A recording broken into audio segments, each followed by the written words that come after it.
लेकिन आगे चल के इसी नो बॉल के चक्कर में बुमराह को देशद्रोही बोला जाएगा, ये किसी ने भी नहीं सोचा था। पाकिस्तान के लोग पाकिस्तान को इंडिया का बाप बोलने लग गए। आप सोचिए, आज जिस बुमराह को पूजा जा रहा है, एक समय लोग इनको गाली दे रहे थे। लोग कमेंट कर रहे थे कि बुमराह अंबानी का पिल्ला है, सिर्फ आईपीएल में विकेट लेता है, और इनके पुतले तक जलाए गए। इस पूरी बीजीटी के अंदर बुमराह के विकेट रोहित शर्मा के रन से ज्यादा हैं।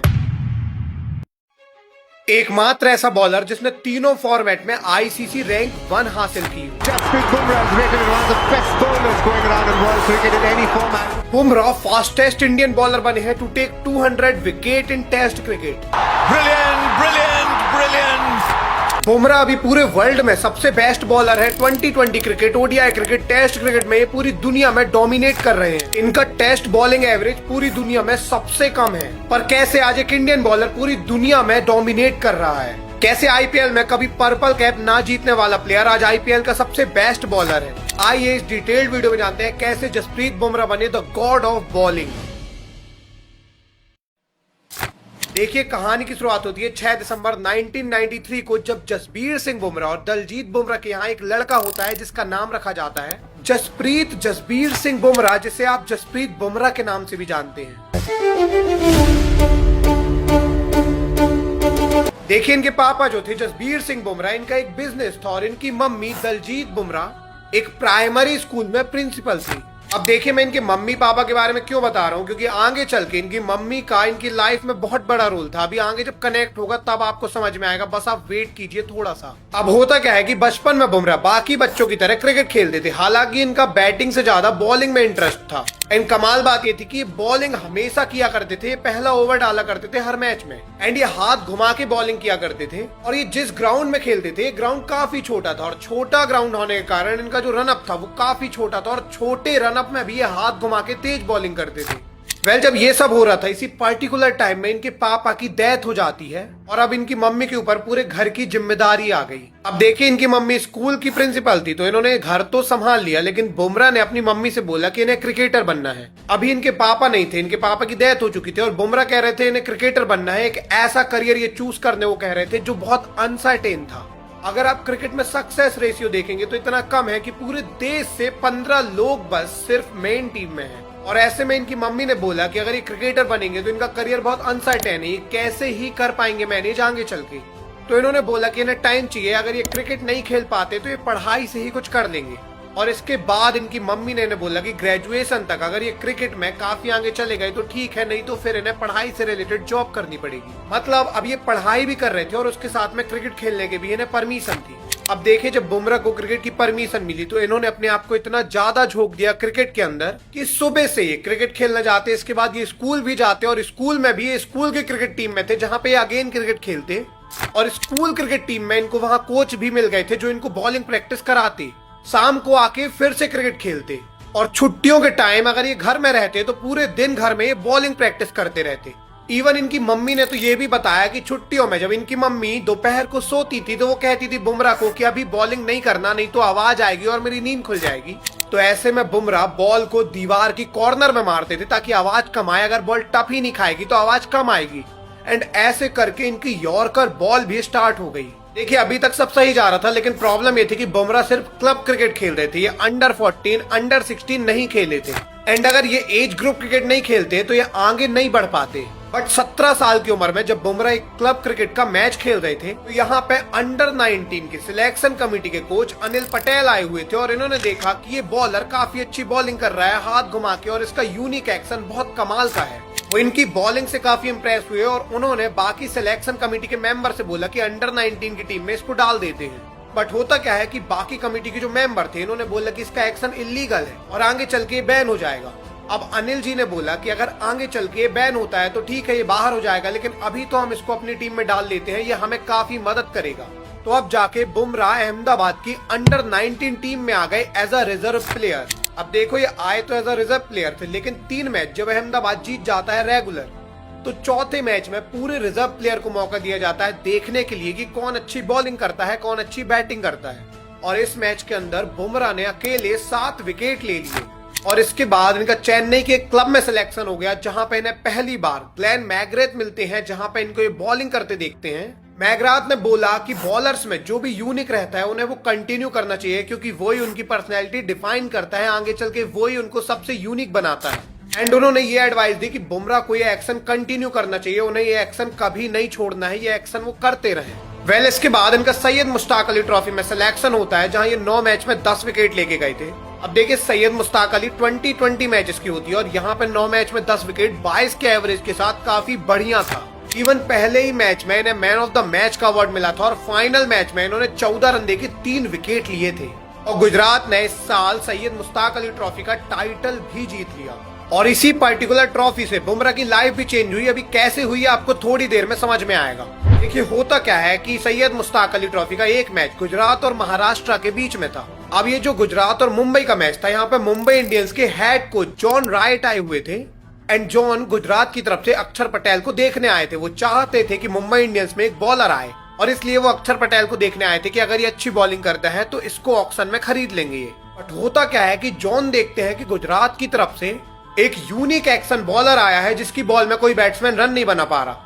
पूरे मैच के अंदर बुमराह ने सिर्फ 1 विकेट लिया, लेकिन जॉन राइट को इनकी बॉलिंग और इनका बॉलिंग एक्शन इतना ज्यादा पसंद आया कि आईपीएल के अंदर इन्होंने बुमराह को ले लिया। 2013 आईपीएल में बुमराह मुंबई इंडियंस में आ गए और पहला ही मैच आरसीबी वर्सेस मुंबई का था, जिसमें बुमराह को मौका दिया गया। जसप्रीत बुमराह के सामने पहली बार वर्ल्ड के बेस्ट बैट्समैन विराट कोहली थे। इस समय आप मानोगे नहीं, विराट कोहली 2012 में मलिंगा को बहुत रन मार के आ रहे थे और विराट एकदम राइज में थे। वो हर बॉलर को रन मारते थे और ऐसे में जब बुमराह विराट के सामने आए तो विराट कोहली ने पहले ओवर में 3 तो चौके मार दिए।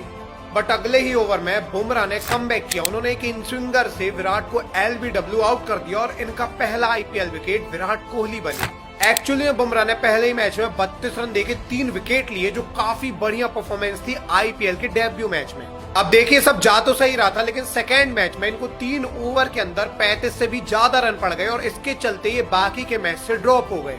पूरा आईपीएल 2013 का ये बेंच पर बैठ रहे। 2013 में सिर्फ ये 2 आईपीएल मैच खेले थे और 3 विकेट लेके गए थे, वही पहले मैच वाले।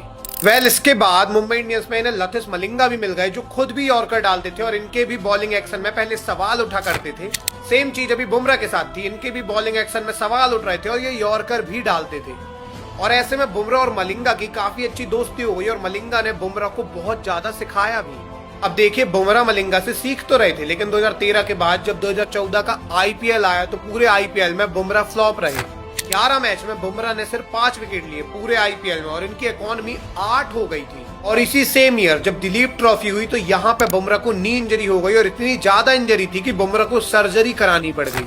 अब देखिए एक तो इनकी फॉर्म खराब चल रही थी, ऊपर से इनको नी इंजरी हो गई, तो ऐसा लगा कि इनका करियर यहीं पे खत्म हो जाएगा, क्योंकि अभी इनका आगे सिलेक्शन हो भी पाएगा या नहीं हुआ भी तो क्या ये परफॉर्म कर भी पाएंगे। उनको एक बड़ी सोच की तरफ ले जा रहा है।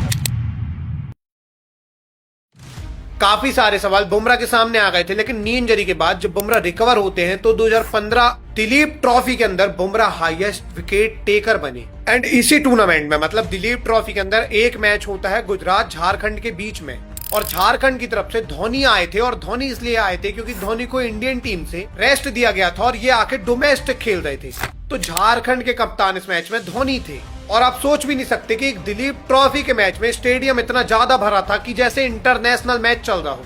इसका कारण ये था कि पूरी जनता धोनी को देखने आई थी। ये मैच गुजरात वर्सेस झारखंड का था और झारखंड की तरफ से धोनी आते हैं बैटिंग करने। अब धोनी जब बैटिंग करने आए तो सब लोग धोनी धोनी चिल्लाने लगे, लेकिन पहली बॉल में एक बॉलर ने धोनी को बोल्ड मार दिया। अब ये जिस बॉल में बोल्ड हुए थे ये यॉर्कर थी और ये अनप्लेएबल यॉर्कर थी। इनको बोल्ड मारने वाले कोई और नहीं बल्कि जसप्रीत बुमराह थे और धोनी भी इस बॉल से काफी ज्यादा इंप्रेस हुए थे। बाद में धोनी खुद बुमराह से मिलने गए थे उनके ड्रेसिंग रूम, उन्हें बॉल में साइन करके दिए थे उन्होंने और एक फोटो भी ली थी बुमराह के साथ।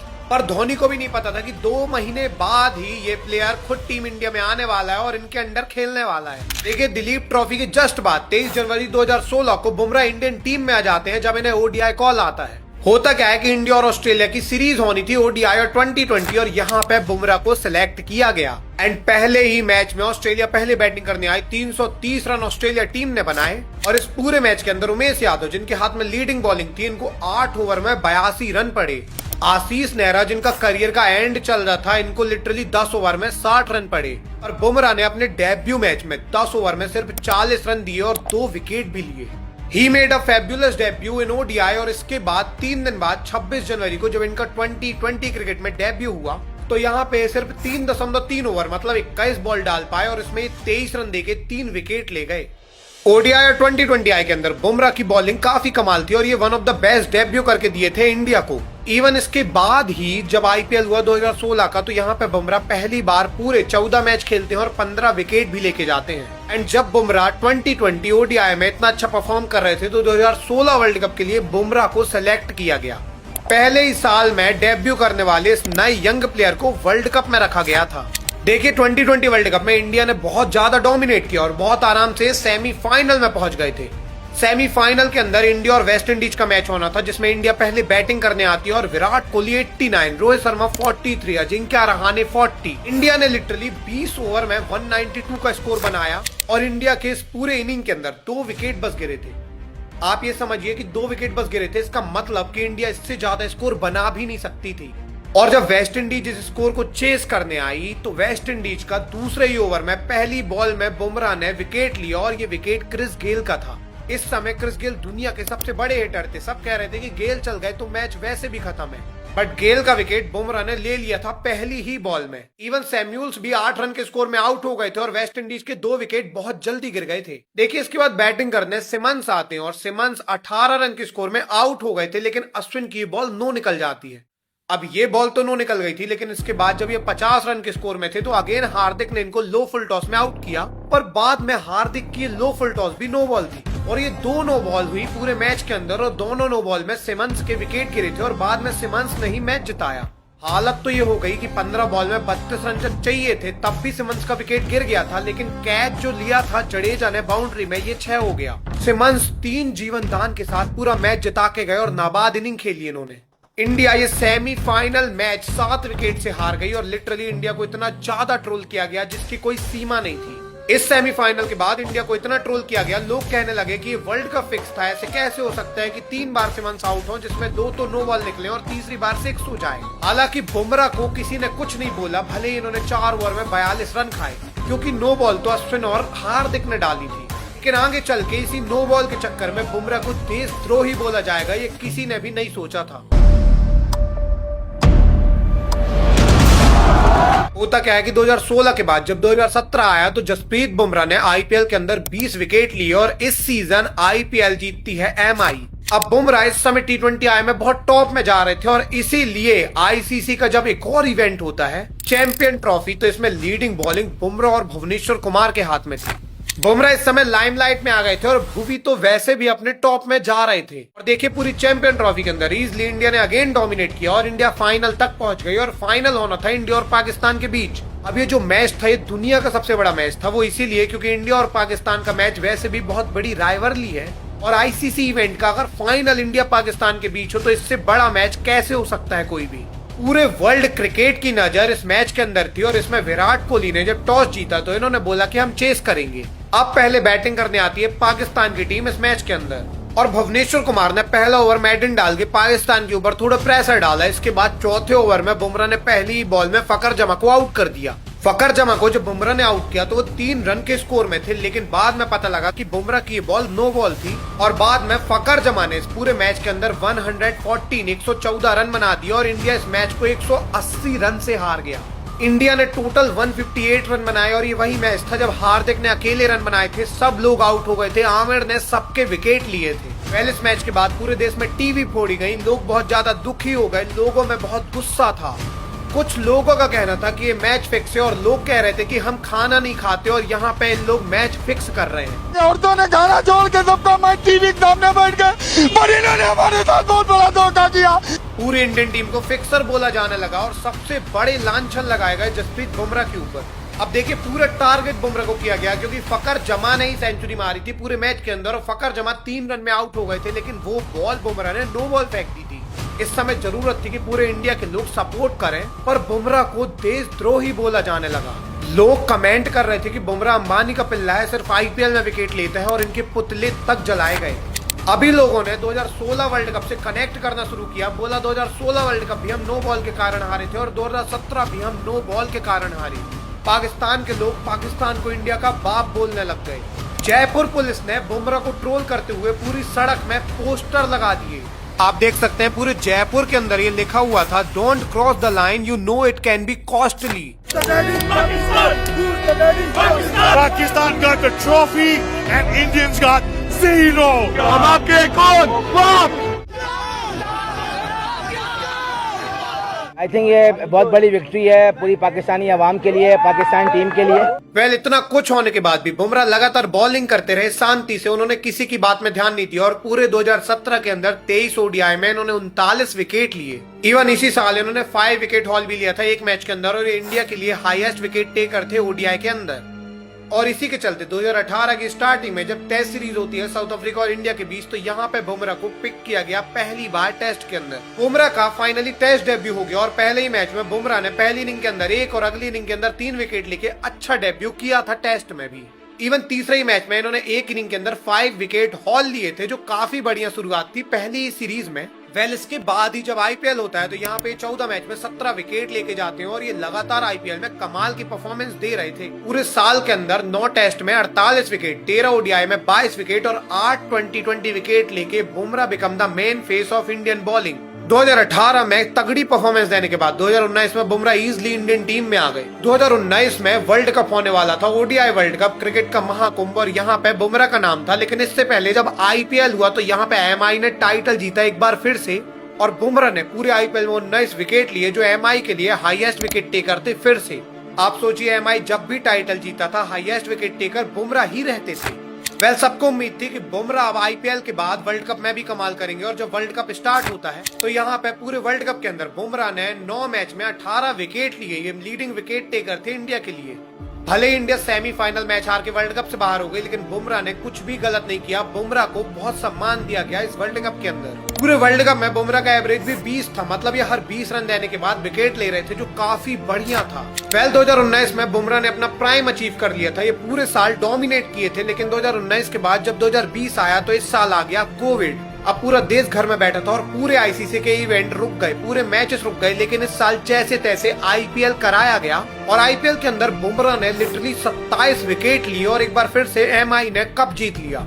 Mumbai Indians back to back दूसरी बार आईपीएल ट्रॉफी जीत गया था और ओवरऑल 5वीं बार आईपीएल ट्रॉफी जीता था और इसमें भी बुमराह ने सबसे ज्यादा विकेट लिए थे। हालांकि इस साल भी ये पर्पल कैप नहीं जीत पाया क्योंकि रबाडा ने रिकॉर्ड 30 विकेट लिए इस पूरे आईपीएल के अंदर, लेकिन बुमराह ने भी 27 विकेट लिए थे। देखिए, अभी तक बुमराह ने कोई पर्पल कैप नहीं जीती थी, लेकिन एमआई ने इनकी दम में 3 आईपीएल ट्रॉफी जीती थी। 2017, 2019, 2020 में बुमराह हाईएस्ट विकेट टेकर थे एमआई के लिए और तीनों सीजन एमआई ने कप भी जीता। इवन बुमराह की इकोनॉमी और इनका एवरेज इतना ज्यादा कम था इस पर्टिकुलर टाइम में कि ये दुनिया के one of the best bowler बन गए थे तीनों फॉर्मेट के अंदर। 2020 आईपीएल में तो बुमराह की इकोनॉमी 6 थी और इनका जो एवरेज था वो 14 का था, मतलब ये 14 रन देने के बाद विकेट ले रहे थे लगातार। वेल, 2020 के बाद 2021 आईपीएल में भी ये 21 विकेट लेके गए और इसी साल 2021 में जब वर्ल्ड कप हुआ तो बुमराह ने 5 मैच के अंदर 7 विकेट लिए थे, जो ठीक ठाक परफॉर्मेंस थी बुमराह की।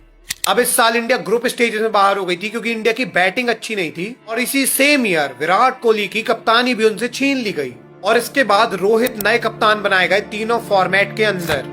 अब देखिए, विराट की कप्तानी कैसे छीनी गई, इसके ऊपर अलग से 1 घंटे की एक वीडियो बन जाएगी। यदि आप बोलेंगे तो मैं पक्का इसके ऊपर वीडियो बना दूंगा। वैसे इस पूरे टूर्नामेंट में बुमराह ने विकेट लिए थे और अभी तक बुमराह एकमात्र ऐसे बॉलर बन गए थे जो 2020 ओडीआई में नंबर 1 रैंकिंग हासिल कर चुके थे। देखते ही देखते अभी इंडिया के मेन बॉलर बन गए थे और बाद में टेस्ट में भी नंबर 1 आईसीसी रैंक हासिल करते हैं और ये पूरी दुनिया में एकमात्र ऐसे बॉलर बने जो तीनों फॉर्मेट में नंबर 1 रैंक हासिल कर पाए और ऐसे में ये इंडिया के मेन फेस बन गए थे। आप ये बात समझिए कि पहली बार इंडिया में one of the best bowler आ गया था वर्ल्ड का और इंडिया के पास काफी स्ट्रॉन्ग बॉलिंग थी सिर्फ जसप्रीत बुमराह की दम पर। सब लोग बुमराह में रिलाय करने लगे थे और ऐसा लग रहा था कि आने वाले आईसीसी इवेंट इंडिया इजीली जीत जाएगा। एंड फाइनली 2021 के बाद 2022 आता है जब पता लगता है कि आने वाले साल में बहुत सारे आईसीसी इवेंट होने वाले हैं। जैसे 2022 के अंदर एशिया कप होना था, 2020 वर्ल्ड कप होना था और इसके बाद 2023 में चैंपियन ट्रॉफी, एशिया कप और वर्ल्ड कप होना था ओडीआई का। इतने सारे बड़े टूर्नामेंट और सबके लिए इंडिया फेवरेट माना जा रहा था क्योंकि इंडिया में बॉलिंग भी अच्छी थी, बैटिंग भी अच्छी थी और एक नए कप्तान के साथ India one of the best team थी वर्ल्ड की। 2 साल के अंदर 5 बड़े इवेंट और सबकी नजर इंडियन टीम पर। 2022 अगस्त का महीना था, एशिया कप की स्क्वाड अनाउंस होती है और इसमें जसप्रीत बुमराह का नाम नहीं था। एक्चुअली में इनको बैक इंजरी हो गई थी और इनका नाम नहीं था और बोला गया कि इनको T20I वर्ल्ड कप के लिए सेव किया जा रहा है। अब देखिए, लोगों को ज्यादा प्रॉब्लम नहीं थी क्योंकि वर्ल्ड कप ज्यादा बड़ा इवेंट था और लोगों को लग रहा था एशिया कप हम हार भी गए तो वर्ल्ड कप जीतना है हमको। हालांकि इनकी बैक इंजरी को लेकर शोएब अख्तर ने बोला कि बैक इंजरी अगर किसी को होती है तो उसका करियर 1 साल में ही खत्म हो जाता है। से आए तो याद रखिए, जब बैक उड़ती है ना और फ्रंटल आर्म एक्शन की जब बैक उड़ती है तो टोटल 1 साल के अंदर ये टूट के फारग हो जाएगा। किसी ने इनकी बात पर ध्यान नहीं दिया। एक्चुअली में लोगों को लग रहा था कि बुमराह पक्का T20 वर्ल्ड कप में रिटर्न आ जाएंगे एंड एशिया कप में हम श्रीलंका और पाकिस्तान से तक हार गए और लोग यही उम्मीद कर रहे थे कि हम वर्ल्ड कप में पक्का बुमराह को देखेंगे क्योंकि बिना बुमराह के तो हम श्रीलंका से तक हार जा रहे हैं। और इसके बाद जब T20 वर्ल्ड कप की स्क्वाड का अनाउंसमेंट हुआ तो यहाँ पे बुमराह का नाम था। वर्ल्ड कप की टीम में बुमराह का नाम था, सब काफी ज्यादा खुश थे और वर्ल्ड कप के जस्ट पहले ही बुमराह ने वापसी भी की थी ऑस्ट्रेलिया के खिलाफ सीरीज में। पर तीसरे ही मैच में इनकी अगेन बैक पेन होने लगता है और इनका इतना ज्यादा पेन बढ़ गया कि इनको NCA ले जाना पड़ा। और इसके कुछ दिन बाद BCCI ने अनाउंस किया कि T20 वर्ल्ड कप से बुमराह आउट हो गए। अब सबको शोएब अख्तर की बात सच लगने लगी।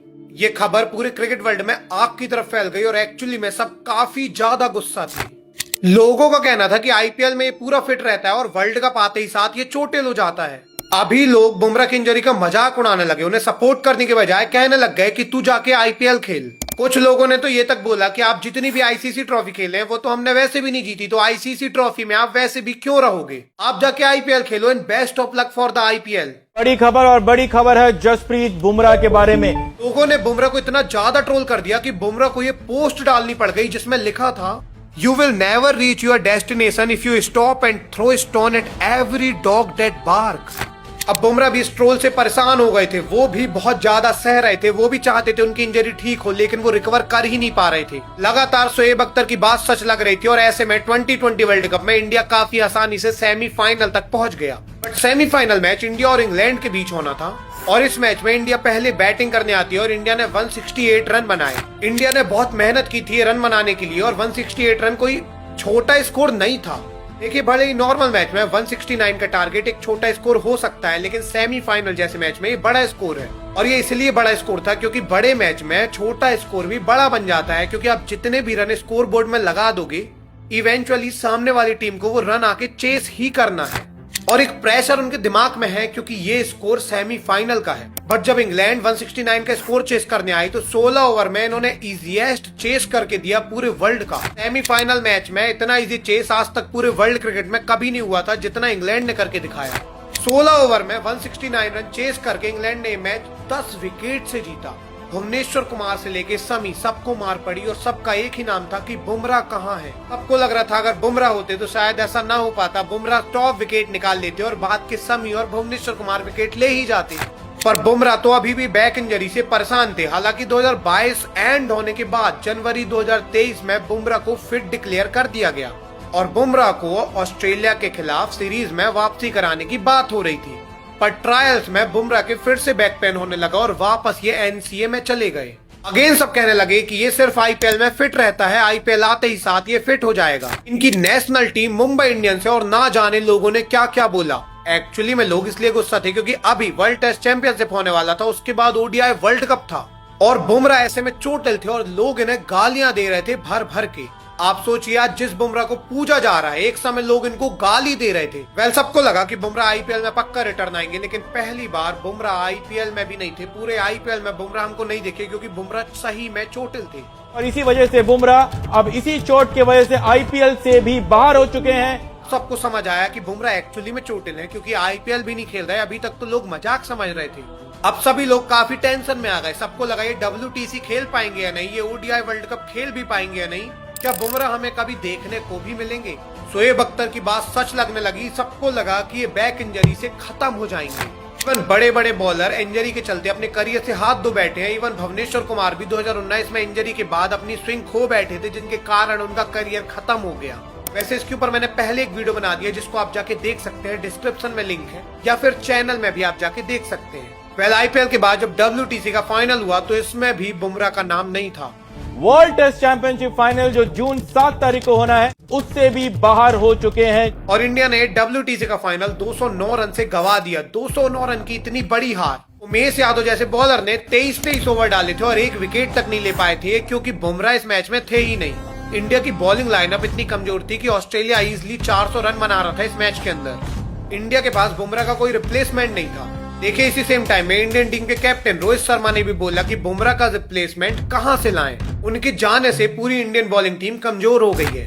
अब बुमराह का ठीक होना जरूरी था क्योंकि ODI वर्ल्ड कप कुछ ही दिनों में होने वाला था। बुमराह को गायब हुए 11 महीने हो चुके थे और क्रिकेट एक्सपर्ट कहने लगे थे कि this is the end of Bumrah. ऐसे क्रिकेट के ज्ञाता जिन्होंने कभी बॉलिंग नहीं की वो बुमराह को सिखाने लग गए कि बुमराह को अपना बॉलिंग एक्शन चेंज करके उन्हें इस तरीके से बॉलिंग करनी चाहिए। बॉलिंग सिखा रहे थे बुमराह को। अब वक्त आ गया है कि उन्हें टीम इंडिया को अलविदा कर देना चाहिए। इंटरनेशनल क्रिकेट से संन्यास ले लेना चाहिए। अब देखिए बुमराह 2022 जब से बड़े ICC इवेंट चालू हुए थे तब से ही चोटिल थे और बुमराह के पास अब खोने के लिए कुछ भी नहीं था। 11 महीने हो चुके थे बुमराह बाहर थे और ऐसे में बुमराह ने अपना पूरा एफर्ट डाल दिया, तैयार किया खुद को वर्ल्ड कप के लिए। पहले 1 ओवर दिन में बॉलिंग डालना स्टार्ट करते हैं, धीरे धीरे 10, इसके बाद 30 और दिन में 50 ओवर तक ये बॉलिंग डालने लगे। और इतनी प्रैक्टिस की बुमराह ने कि जब ये आयरलैंड के खिलाफ 2023 के अंदर एज अ कैप्टन वापसी करते हैं तो पहले ही ओवर में इन्होंने 2 विकेट लिए। पूरी सीरीज में इंडिया को इन्होंने एज अ कैप्टन जीत दिलाई और सबसे ज्यादा विकेट लिए और बताया कि मैं अभी जिंदा हूँ। पर ये सीरीज तो बुमराह के लिए बहुत नॉर्मल थी क्योंकि ये आयरलैंड जैसी छोटी टीम से थी। अभी तो वर्ल्ड कप में इनका नाम आना बाकी था। क्रिकेट का सबसे बड़ा महाकुंभ ODI वर्ल्ड कप होना था 2023 के अंदर और ये होस्ट भी इंडिया कर रहा था। लास्ट 3 वर्ल्ड कप से सेम पैटर्न चला आ रहा था। जिन्होंने भी होस्ट किया था वर्ल्ड कप वही टीम जीत रही थी और सबको ये लगने लगा कि इस साल पक्का इंडिया वर्ल्ड कप जीतेगी। एक्चुअली में इंडिया फेवरेट थी वर्ल्ड कप जीतने के लिए क्योंकि इंडिया होस्ट कर रही थी वर्ल्ड कप। और सबसे बड़ी चीज कि इंडिया की ओपनिंग में शुभमन गिल जो रोहित शर्मा के साथ बैटिंग करने आ रहे थे बहुत इजीली 100 रन की पार्टनरशिप कर देते थे हर मैच में। विराट कोहली का गेंद राइज हो चुका था। श्रेयस अय्यर ऑस्ट्रेलिया के खिलाफ सेंचुरी मार के आ रहे थे। KL राहुल का कमबैक हुआ था और पूरी टीम बहुत कमाल की दिख रही थी। और ऐसे में जब 2023 ODI वर्ल्ड कप के लिए स्क्वाड का अनाउंसमेंट होता है तो इसमें 2 नाम काफी ज्यादा शॉकिंग थे। पहला नाम था ईशान किशन का जिनको 15 के स्क्वाड में रखा गया और दूसरा नाम था जसप्रीत बुमराह का। अब देखिए बुमराह का नाम इसलिए शॉकिंग था क्योंकि बुमराह लगातार ICC इवेंट से बाहर थे। इनका कोई भी ट्रॉफी में नाम नहीं आ रहा था। पहली बार इनका ODI वर्ल्ड कप में नाम देखने को मिला और पूरे क्रिकेट वर्ल्ड में खुशी की लहर दौड़ गई। इवन वर्ल्ड कप के पहले ही मैच में जो इंडिया और ऑस्ट्रेलिया के बीच था बुमराह ने यहाँ पे 35 रन दिए और 2 विकेट लिए। बुमराह पूरे वर्ल्ड कप में लीड बॉलिंग में थे। इनके साथ में शार्दुल ठाकुर, मोहम्मद सिराज और हार्दिक पांड्या साथ में थे। बेसिकली ये तीनों बॉलर साइड बॉलर थे। मेन रोल बुमराह का था और बुमराह अकेले ही टीम को खत्म कर देते थे। इंडिया ने 4 मैच काफी स्मूथली जीत लिए थे लेकिन 5वें मैच के पहले हार्दिक पूरे टूर्नामेंट से बाहर हो गए। अब देखिए जैसे ही हार्दिक बाहर होते हैं तो शार्दुल को भी बाहर बैठाया जाता है और इनके रिप्लेसमेंट में मोहम्मद शमी और सूर्य कुमार यादव आए। अभी सबको लगने लगा कि बुमराह के साथ अभी तक 3 सपोर्टिंग बॉलर थे, शार्दुल ठाकुर, हार्दिक पांड्या और मोहम्मद सिराज। पर हार्दिक के जाने के बाद टीम जो है वो अनबैलेंस हो गई है। बुमराह के साथ अभी सिर्फ 2 सपोर्टिंग बॉलर है, मोहम्मद शमी और मोहम्मद सिराज। और ऐसे में अगर एक बॉलर पिटता है तो पूरा मैच इंडिया हार जाएगी। सबको लगा टीम अनबैलेंस हो रही है लेकिन 5th मैच में पता लगता है कि ये टीम अनबैलेंस नहीं बल्कि टीम और ज्यादा स्टेबल हो गई है। शमी बुमराह के साथ आ गए जो लगातार 5 विकेट हॉल लेना शुरू कर देते हैं और शमी बुमराह ने ही पूरे टूर्नामेंट के अंदर सामने वाली टीम को खत्म कर दिया। इवन एक मैच जिसमें इंडिया ने इंग्लैंड के खिलाफ 229 रन बस बनाए थे, इंडिया ने इस मैच को भी 100 रन से जीता था। और इसका कारण था कि इस मैच में शमी ने 4 विकेट लिए थे और बुमराह ने 3। पूरे वर्ल्ड कप में शमी ने 24 विकेट लिए जो हाईएस्ट विकेट टेकर थे और बुमराह ने 20। भले ही हम फाइनल हार गए लेकिन पूरे वर्ल्ड कप के अंदर हमने बॉलिंग और बैटिंग दोनों से डोमिनेट किया। फाइनल तक में हमने 47 रन में 3 विकेट गिरा लिए थे ऑस्ट्रेलिया के। अब बुमराह ने पूरी रिस्पेक्ट कमा ली थी दोबारा से, लेकिन 2023 के बाद जब 2024 आया तो बुमराह की रिस्पेक्ट सबसे ज्यादा हो गई पूरे क्रिकेट वर्ल्ड में। देखिए होता क्या है कि 2024 में स्टार्टिंग में IPL होता है और पूरा IPL जो 2024 का था ये बैट्समैन का था। एक्चुअली में पूरे IPL के अंदर बैटिंग ने डोमिनेट किया था। इवन एक मैच जो MI और SRH के बीच में था, यहाँ पे SRH ने 277 रन बनाए थे 20 ओवर में। इस मैच के अंदर हर बॉलर की इकोनॉमी 15 से ज्यादा थी और ऐसे में बुमराह को 10 की कम से इकोनॉमी से रन पड़े। देखिए 2024 IPL के अंदर ज्यादातर बॉलर की इकोनॉमी 10 थी क्योंकि ये लिटरली बैट्समैन का IPL था, बट इस IPL के अंदर बुमराह की इकोनॉमी 6 थी। बुमराह ने पूरे IPL के अंदर 13 मैच में 20 विकेट लिए और इनकी इकोनॉमी 6.48 थी। इवन इनका एवरेज 16 था। ये हर 16 रन देने के बाद एक विकेट ले रहे थे। जहां हर बॉलर को 4 ओवर में 50 रन पड़ रहे थे, वहीं बुमराह को 4 ओवर में 25 रन मारना मुश्किल था। इवन कोहली ने भी इस आईपीएल के बीच में बोला था कि हर बॉलर बुमराह जैसे नहीं होता जो बैटिंग पिच में भी बॉलिंग अच्छी कर जाए, रन ही ना दे। हर की टीम के पास बुमराह नहीं है। और इसी सेम ईयर जब 2020 वर्ल्ड कप हुआ तो बुमराह ने कमाल कर दिया। सिर्फ 8 मैच में 15 विकेट, और फाइनल में जब इंडिया और साउथ अफ्रीका का मैच होना था तो साउथ अफ्रीका जैसी टीम इंडिया के सामने थी जिसे 30 बॉल में 30 रन चाहिए थे। एक पॉइंट में मैच खत्म हो गया था। 30 बॉल में 30 रन, मैच बचा ही नहीं था क्योंकि क्लासन और मिलर बैटिंग कर रहे थे। बट बुमराह के 16वें ओवर की पहली बॉल में 1 रन आया, दूसरी बॉल में 2 रन आए, इसके बाद 4 बॉल में 1 रन आया और पूरे 6 बॉल में इन्होंने 4 रन बस दिए। और इसके ही बाद जब क्लासन हार्दिक को मारने गए तो क्लासन का विकेट भी गिर गया। भले ही क्लासन आउट हो गए थे, लेकिन अभी भी साउथ अफ्रीका को 12 रन चाहिए था और आसानी से मैच जीत जाता। 3 ओवर में इन्हें 20 के अराउंड रन चाहिए था और ऐसे में मैच ये जीत जाते क्योंकि जैनसन और मिलर रन बना देते, लेकिन बॉलिंग में बुमराह आते हैं और बुमराह ने 18वें ओवर में 2 रन दिए और 1 विकेट लिया। इन्होंने जैनसन को बोल्ड मार दिया, जबकि इस पूरे ओवर में मिलर और जैनसन हिट करने जा ही नहीं रहे थे। इनका प्लान था कि हम अगले ओवर में मारेंगे, हम बुमराह को हिट करने नहीं जाएंगे, नहीं तो हमारा विकेट गिर जाएगा। आप सोचिए बुमराह की इतनी दहशत थी वर्ल्ड कप में कि अगर इनको कोई हिट करने जाता तो उसको पता था कि वो आउट हो जाएगा, इसलिए इनको कोई हिट ही नहीं कर रहा था। 18वें ओवर में बुमराह ने 2 रन दिए और 1 विकेट लेके मैच का रुख ही बदल दिया। अब साउथ अफ्रीका के पास सिर्फ एक बैट्समैन बचा, वो था डेविड मिलर, क्योंकि 1 विकेट जो जैनसन का था वो ले चुके थे जसप्रीत बुमराह। इसके बाद कमाल का ओवर डालते हैं हर्षदीप और फाइनली लास्ट ओवर में मिलर का वो कैच और हम फाइनली 11 साल बाद आईसीसी इवेंट जीत गए। इस मैच में सबने सूर्य कुमार यादव को सराहा, सबने विराट कोहली की काफी प्रशंसा की क्योंकि वो मैन ऑफ द मैच थे, सबने हार्दिक पांड्या को बहुत रिस्पेक्ट दी। पर इस मैच के 2 सबसे अंडररेटेड हीरो जो थे वो हर्षदीप सिंह और बुमराह थे।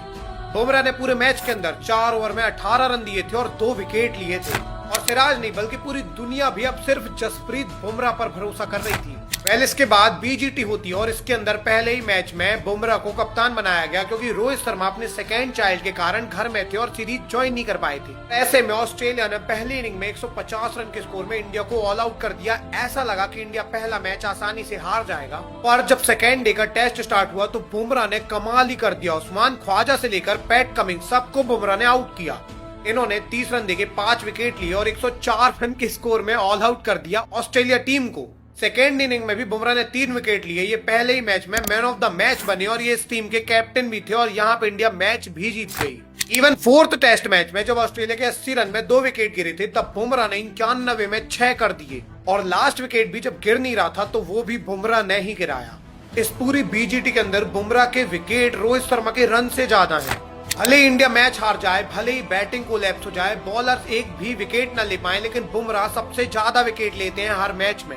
रिसेंटली बुमराह ने 44th मैच में 200 विकेट टेस्ट के कंप्लीट कर लिए। अब 200 विकेट तो काफी सारे बॉलर ने कंप्लीट किए हैं, लेकिन बुमराह ने ये 200 विकेट 19 के एवरेज से किए हैं। मतलब बुमराह 19 रन देने के बाद 1 विकेट ले रहे हैं और ये वर्ल्ड रिकॉर्ड है। पूरे क्रिकेट वर्ल्ड कप में आज तक ऐसा बॉलर नहीं आया जिसने 200 विकेट कंप्लीट किए हो 19 के एवरेज से टेस्ट के अंदर।